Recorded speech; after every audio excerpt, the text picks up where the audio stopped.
मुख्यमंत्र्यांची तुलना औरंगजेबाशी करतात क्रूर प्रशासक म्हणून काय आणि म्हणून अशा औरंगजेब हा देशद्रोही होता. औरंगजेबाने धर्मवीर संभाजी महाराजांचा अनन्वित छळ केला, डोळे काढले, जीभ छाटली. एक या काय मुख्यमंत्र्यांनी त्यांची जीभ चाटली का? डोळे काढले का? चामडी सोलली? काय सोललंय? आणि म्हणून हे आमचं सरकार जे आहे, तुम्ही कुणाची तुलना कुणाबरोबर करताय? शिवाजी महाराजांची तुलना औरंगजेबाबरोबर करताय आणि या औरंगजेबाची तुलना क्रूर म्हणून प्रशासक म्हणून यांच्याशी करताय. काय करताय? तुमचं काय चाललंय?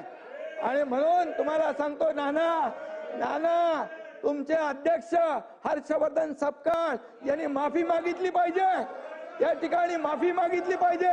अन्यथा त्यांनी केलेलं हे कृत्य हे औरंगजेबाचं समर्थन करतायत, एका देशद्रोहाचं समर्थन करतायत, म्हणजे तेही देशद्रोही आहेत.